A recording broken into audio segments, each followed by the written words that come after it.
Welcome to the Climate Diplomacy Podcast, a podcast from the Berlin-based Think and Do tank Adelphi, bringing you the latest insights and debates in international climate diplomacy and security. We are your hosts, Raquel Monayer. And I'm Alexandra Steinkraus. In this series, you will hear from experts and practitioners offering their take on climate foreign policy, climate-related impacts to security, and promoting peace and resilience in a changing climate. For more information, please visit climate-diplomacy.org or follow @ClimateDiplo on Twitter. Hello to our listeners. We are happy to be here again. After a slow summer, we are now picking up the pace as there is much coming up in the climate community in the next months that we'd like to discuss here in the podcast, such as the Berlin Climate and Security Conference in October, the Climate COP27 in November, and the Biodiversity COP15 in December, among others. And before we move ahead, I'd like to welcome our new co-host, Alexandra Steinkraus. Alexandra, she recently joined Adelphi's Climate Diplomacy and Security program, and we will be hosting the Climate Diplomacy podcast together. I'm looking very much forward to that. Welcome, Alex. Hi, thank you so much for the warm welcome. I'm really excited to join not only Adelphi, but especially the Climate Diplomacy podcast. And I'm really excited to launch off my podcast career with a very exciting guest. So today we have Gernot Laganda. He is chief of the Climate and Disaster Risk Reduction Unit at the World Food Programme. Hunger has been in steady decline for decades, but it has recently started to rise again in recent years. The compounding and increasing impacts of climate change, conflict, and several economic crises, such as those that resulted from the COVID-19 pandemic, are to blame for this trend of reversal. The WFP is at the front line of the response to these crises, making sure to bring much-needed food and nourishments for the affected populations. But the pressures are mounting as natural disasters happen more frequently and the number of conflicts grow worldwide. Welcome, Gernot. We're very excited to welcome you to the podcast this morning. Well, thank you very much for the invite. It's a pleasure to be here. I'd like to start by asking a bit about your role. So, as a humanitarian agency, of course, the World Food Programme has a more reactive role in light of humanitarian crises.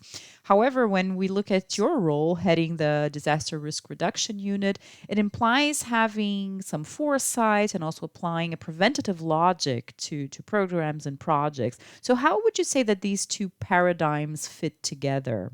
Yeah, thank you for the question. It's, I think, a really good one to start this conversation because, as you have rightly said, in many people's minds, the World Food Programme is first and foremost a disaster response agency. But disaster response can only ever be a temporary measure and never a long-term solution to the hunger problem the world is facing. So, in a way, you see us doing the same things like a country that needs to manage a public health system. It's not enough if you spend the entire health budget only on emergency vehicles. You also need functions that advise people on how they can avoid getting picked up by these emergency vehicles in the first place. So how preventable diseases can be avoided, why it is important to have healthy diets, training people on first aid, etc.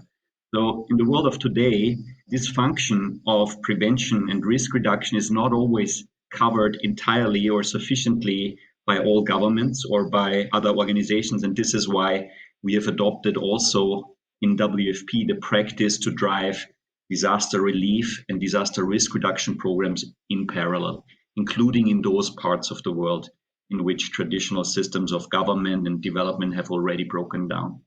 And I should probably also add that we try to use the disaster relief cycle as an opportunity to integrate risk reduction in the rehabilitation and reconstruction phase that generally follows after a disaster.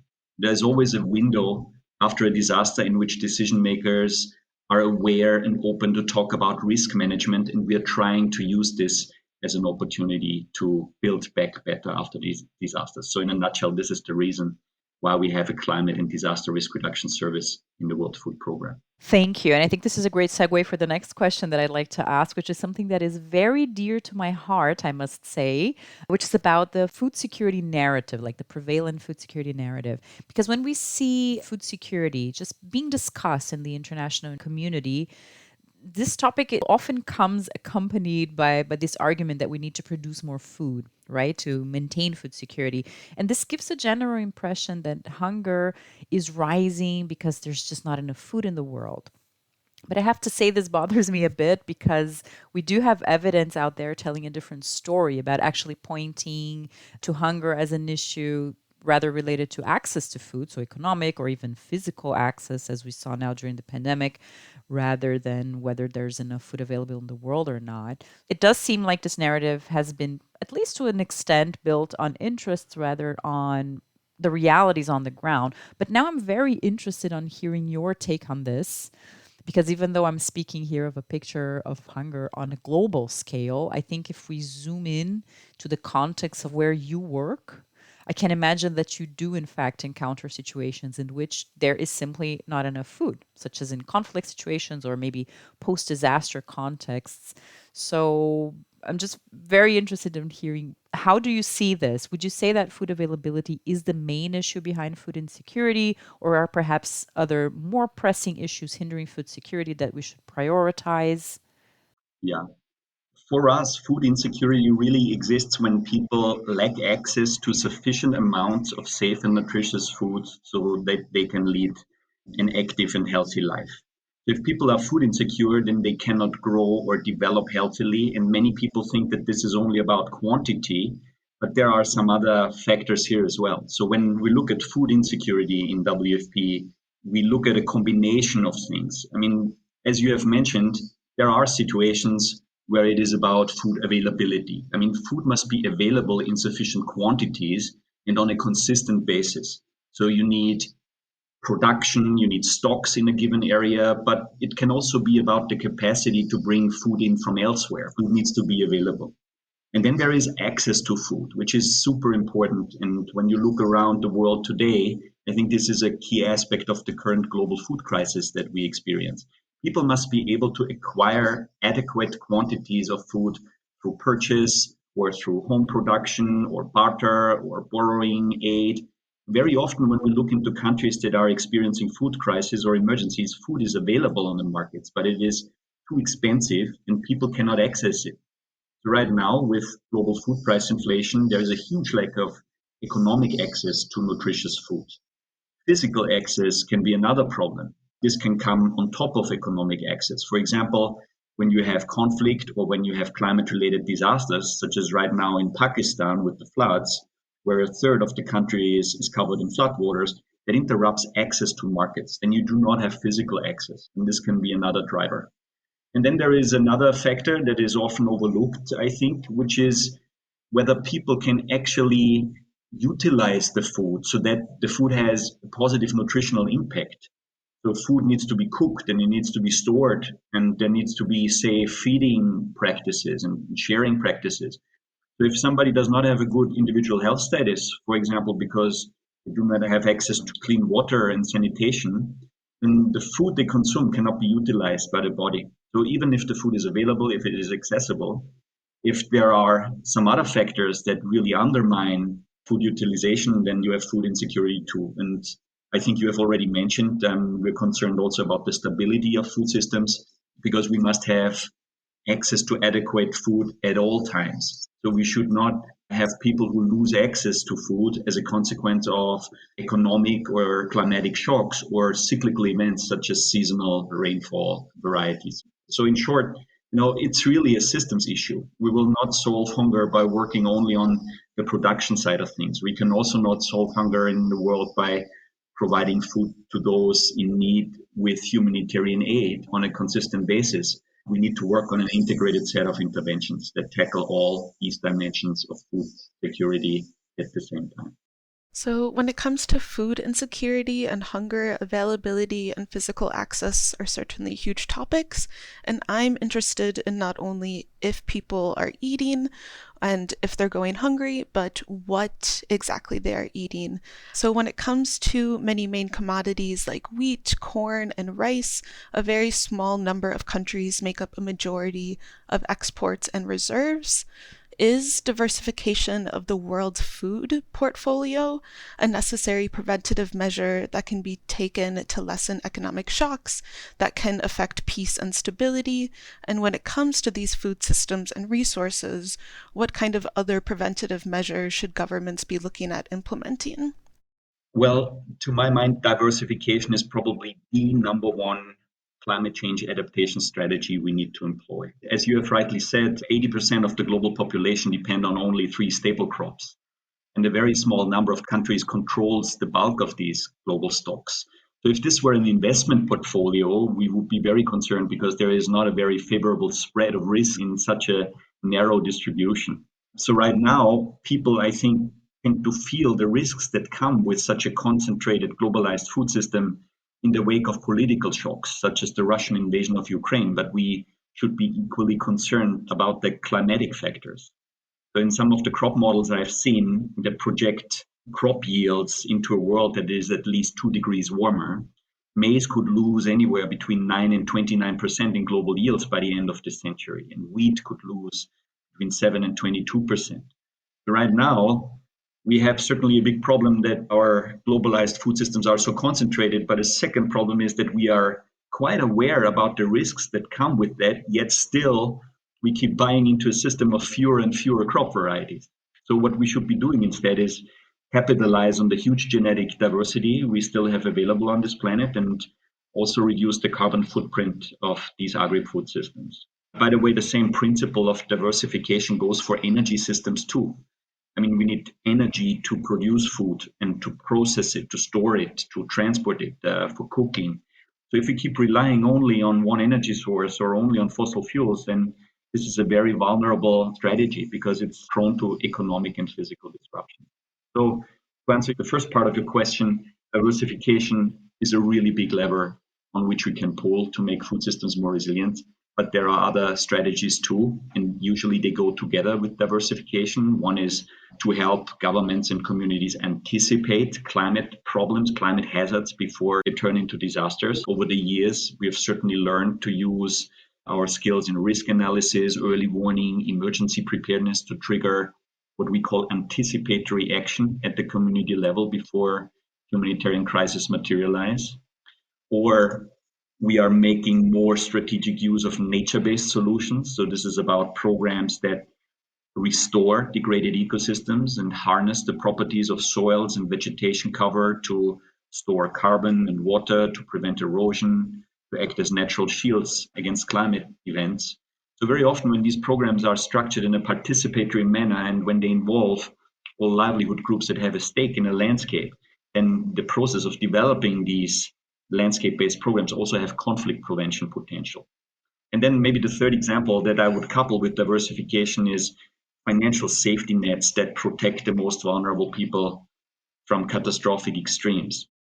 Maybe not many people know this, but the World Food Programme is the leading UN agency when it comes to making climate risk insurance work for food insecure people. And these insurance products, they trigger payouts that are then available for smallholder farmers to basically recover from a shock on their livelihoods. Last year, 2.7 million people in 18 countries were protected with such climate risk insurance products that were developed or supported by WFP. So apart from diversifying food systems, I think we need systems to anticipate climate hazards, restore degraded landscapes, and to protect the most vulnerable with financial safety nets. Those are some of the things that I think we can respond to your question. Yeah, of course. And I think you've already shed some light on this a little bit, but you've already rightfully mentioned the fact that these participatory formats and when it comes to preventative measures, working in communities is really important. So then when it comes to these highly vulnerable people in different communities that are largely the most impacted by climate change, maybe you can expand a little bit on these actions that WFP is engaged in and how exactly you're working to help these countries afford to take preventative action to counter economic shocks that can often expose young, unemployed people to things like recruitment from armed groups and greatly affect peace and stability. In your question, you bring in the concept of vulnerability, which is, I think, a really key starting point for this kind of work. When you ask yourself the question why a particular household is vulnerable, then usually you end up realizing that there are several degrees of deprivation. People lack access to financial capital, but they may also lack access to natural capital, to energy services, to roads without potholes. They might lack access to information or education. They might not have any political capital because they are disconnected from processes of planning and decision making. And some of them might lose their social capital because networks of communities and kinship are breaking down at the intersection between climate, conflicts, and economic shocks. So vulnerability is really an integrated problem. And when you look at the reality of what you see in international development or climate action, then you very often come away with the realization that some of the support that the international community provides is very fragmented. So maybe one project by one organization might distribute cook stoves, and another project might provide access to microcredit, and yet another one might engage people on reforestation. But these projects and services do not always reach the same people. And this is, I think, the key issue that we have. I mean, the best way to strengthen the resilience of vulnerable people is to reduce this fragmentation and to integrate these services better. And to do this within our own organization, within WFP, but also through partnerships with other organizations within and outside the UN system.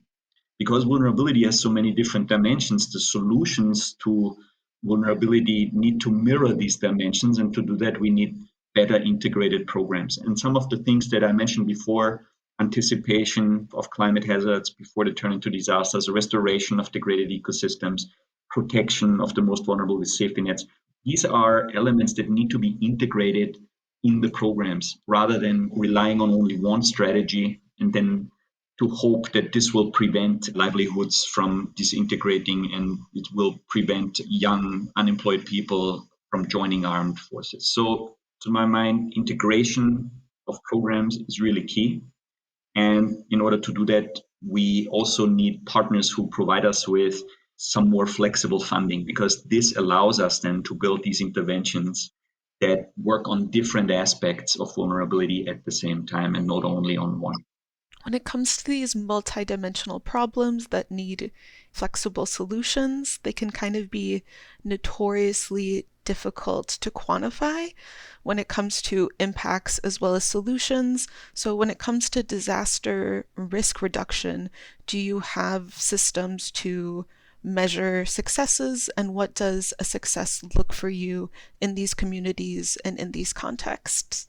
This is a really good question, because measuring the impact of disaster risk reduction is notoriously difficult, and it has always been. I mean, if a disaster risk reduction project is successful, then it must prevent losses and damages in livelihoods. And this is hard to measure because the lives that do not require saving after a disaster, they're hard to quantify. A big part of the answer, I think, lies in, at least for us, in the use of food security analysis at household and community level. So we have a very strong vulnerability analysis and mapping function in WFP that forms the basis for, on the one side, the design of all our operations, but it also tells us how food security evolves in a particular location. So prior to any intervention, we undertake an analysis of the food security situation in an area. We might answer questions such as, who is food insecure or vulnerable in this community? Why are they food insecure? How many people are food insecure? Where do they live? What can be done to protect their livelihoods? And what has been the pattern after extreme events? For example, after seasonal floods, after the monsoon. I mean, where were the hotspots of hunger there? And keeping track of this data then allows us to measure which types of interventions have made a difference in a particular location. So food security as a proxy for vulnerability for us is a really, I would say, well-established method. Economic analysis is another important way in which we track the impact of disaster risk reduction. For example, in 2020, the WFP country office in Bangladesh has provided cash transfers to people 4 days ahead of a big monsoon flooding event based on early warning forecasts. So rather than after the disaster has already materialized, we have provided cash-based transfers before that. So around 145,000 vulnerable people have received an early warning message plus some cash that was equivalent to about 2 weeks of food expenditures. And then we looked at how this way of working has compared with conventional emergency response. And we found that, for one, the aid has reached affected households up to 100 days earlier than conventional response, and that households were 36% less likely to go a day without eating during the flood. We also saw that the cost of the emergency response operation after this particular event was only half as expensive because people had been able to protect their livelihoods and many household assets. So in this case, we have really compared the costs of a conventional emergency response with the costs of anticipatory action. And this then shows us the difference in the different ways of working. So those are two examples. That's actually a very, very interesting example because we don't get to hear enough from examples of early warning measures. I mean, we hear us talking about it, implementing them for the future, but listening to examples, it's just very interesting because those are the things we should be looking at and learning from to apply in other examples, of course. Thanks a lot, Gernot. I think you made a few very important points, especially highlighting the importance of all the four dimensions of food security beyond just focus on availability that we often see, also crop diversification and the diversification of energy sources and how this is related to food security, and also the focus on interventions that are looking into vulnerability, very important one. We can perhaps now look a little bit towards the future, the near future, so to say. COP27 is around the corner after all. I just wanted to hear from you. What particular issues would you like to see on the table of the climate community this year? We generally go into COP meetings communicating that the climate crisis is also a humanitarian crisis. And by now, I think it is clear to everyone who follows the news that we live in an era of loss and damage. That is one in which mitigation efforts have really not been fast enough and adaptation limits have been reached. And as a result, we are now confronted with more loss of life and more damage to food systems that are so critical to sustain life. So one thing that will certainly happen is when we go to COP27, we will bring the numbers we work with every day. I mean, we are looking at 828 million people who go to bed hungry every night, and the sharp increase in the number of those people who are facing acute food insecurity as a result of shocks of some kind. So this number is especially worrying because it has increased from 135 million people in 2019 to 345 million people today.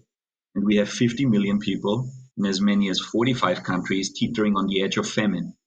So in this big picture, I think we will try to show how weather extremes play a role. Last year, climate extremes were the dominant drivers of acute hunger in 8 African countries with 23.5 million people in food crisis or worse, including in southern Madagascar and the Horn of Africa, where we have witnessed an unprecedented sequence of failed rainy seasons. And building on that, bringing this reality check, I think from there, we want to avoid the whole COP discussions to become an echo chamber. I mean, I think there is already a really good appreciation that climate change is real and that climate change is a problem, but we need to bring the discussion one step further towards solutions. That is really, really very important.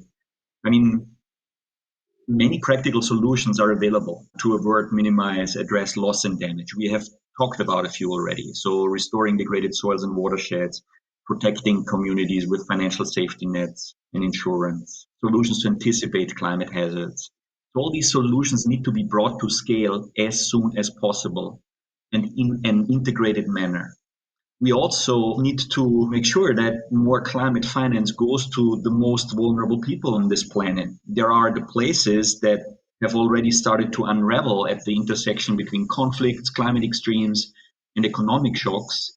But climate finance is not necessarily going there first, because people seem to think that, this is a case for humanitarian aid and climate finance is more for longer term adaptation in the places where we still have functioning institutions. But the real climate front lines are in places like South Sudan, Afghanistan, Yemen, as much as they are in countries that are not already engulfed in social tensions and conflicts.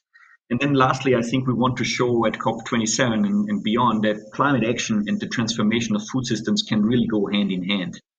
So in other words, when we transform our food systems in a positive way and make them greener and more diversified and more resilient, then we will make a lot of progress on climate action as well. And conversely, strategic climate investments can help to transform food systems. So those are a few messages that I think we will need to bring to COP27. Speaking of integrated and also scaling solutions, looking even further in the future, in March, Antonio Gutierrez called for ensuring that every person on Earth is protected by these early warning systems within 5 years. So, my question to you, this of course sounds like a very necessary step in order to help fight climate extremes and some of the drivers of hunger that are increasing year by year. But is this feasible within this time frame? And also taking it a step further, how can these early warnings be also leveraged into early action? Yeah, thank you for the question. I must say we really like this goal that our Secretary General has announced. It's really measurable, it's simple, it's time bound, and it's what we need at this point. And I think if we look at what is possible in terms of mobilizing a large number of countries for certain global issues, then we certainly have the global response to the COVID-19 pandemic as a reference point. So in a very short time, systems were built for COVID-19 prevention, testing, monitoring, vaccination. And with this in mind, I would definitely say, yes, it's possible to tackle big global issues if we agree that this should be a priority. In terms of early warning systems, it's a slightly different proposition, though, because the devil there tends to be in the details. For one, we are starting from a situation in which 1/3 of the world's people, mainly in least developed countries and small island states, are not covered by early warning systems. So very worrying knowing that climate impacts are bound to get worse. So we're starting from a very low baseline. Another difficulty is that early warning systems are very context specific, not only in terms of the different types of hazards that they need to detect, but also because some countries do not have any functional observational networks to build on. Again, in countries like Yemen, South Sudan, or Afghanistan, there is no stable network of weather stations that would allow consistent or comprehensive monitoring and modeling of weather data at the local level. And then another factor, probably the most important one, is that early warning systems must not leave anyone behind. So we need functioning channels to reach everyone with warning information who is in harm's way. And unlike here in Europe, we do not have 100% coverage with high-speed internet or telecommunications in many of the most vulnerable countries.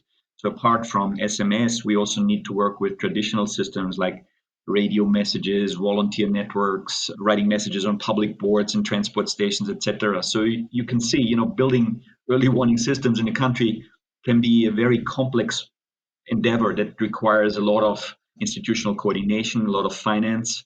Countries such as Bangladesh, who now have one of the most advanced cyclone warning systems in the world, for example, they're looking back at decades of investment. So we can expect that certain countries will not be able to build their own early warning systems in the next 5 years, but we can certainly draw on global or regional systems in order to make sure that these countries do not remain disconnected from that goal.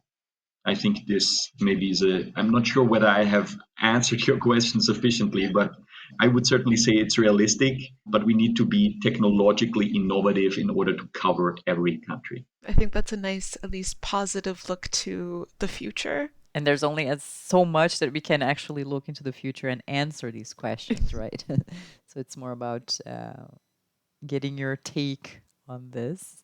And speaking of leaving no one behind and on inclusion, which you already mentioned, we couldn't leave today without talking about farmers, of course. Farmers are absolutely essential for humanity.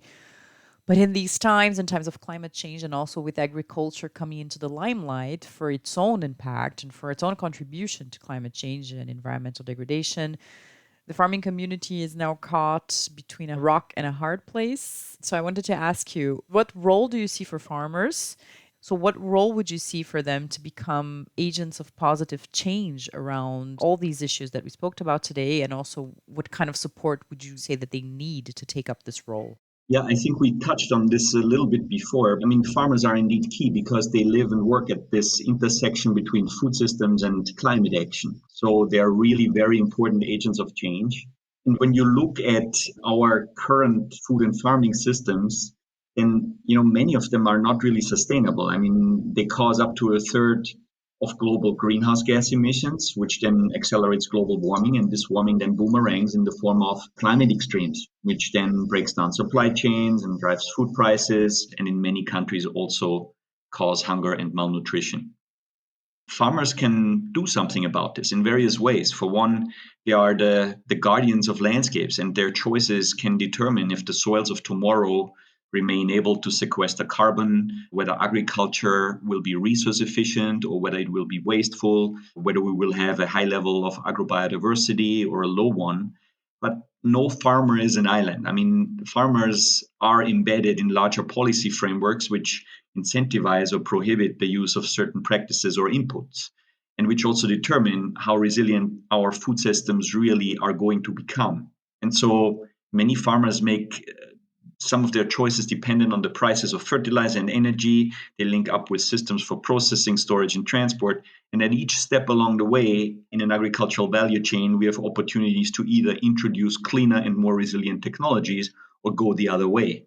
So to my mind, the policy framework plays a big role in incentivizing a positive way and a positive future for the world's farmers. I think it won't be realistic to roll over the responsibility for food systems transformation entirely to farmers themselves. There needs to be an institutional and policy environment that helps farmers to do the best things for our food systems, but also for our global climate. Absolutely. It's everyone's problem and everyone's responsibility at the same time, I would say. Let's do a quick recap. So today's guest, WFP's Chief of Disaster Risk Reduction, Gernot Laganda, walked us through some of the key points behind reacting to and preventing climate-related disaster. The World Food Programme is a humanitarian agency, and it is, of course, equipped to react to rapid onset events such as war and conflict, as well as climate and environmental disasters. But the best way to go about these events is to apply anticipatory action. And these can be preventative measures, of course, because the best disaster is the one that doesn't happen. But anticipatory action is also about reducing the impact of these events or cushioning the blow, as it were. And this means working with approaches such as nature-based solutions, for example, to increase coastal resilience that reduce the impacts of flood.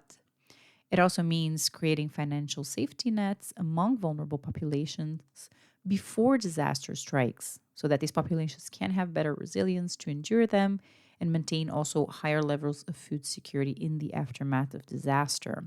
As we saw in Gernot's examples, this is more than just a hypothesis. There is evidence demonstrating that anticipatory action has led to better outcomes in the aftermath of disaster. We also heard his take on the kind of measures that the international community can take to support these goals. These include investing in the diversification of crops and also energy sources, as well as reducing fragmentation of services and programs, which often address individual issues such as land restoration or cash transfers, without a comprehensive integration between these often complementary goals. More flexible funding, which allows for this kind of integration, would be a great step in this direction. And finally, looking ahead at COP27, Gernot reminded us that food system transformation is climate action. Gernot, thank you so much. You gave us a great overview of the things that you're doing over at WFP and also the kind of challenges that you have. Yeah, thank you so much for being here with us today and sharing your insights about these preventative measures and how we can prevent disaster and risk in the future. Thank you very much for the invite. These were great questions and I enjoyed the conversation. Thanks so much. Great. Thank you so much. This was the Climate Diplomacy Podcast. We will be back with another episode in a few weeks. Follow our latest updates on Twitter under Climate Diplo. Thank you for tuning in, and until next time, goodbye.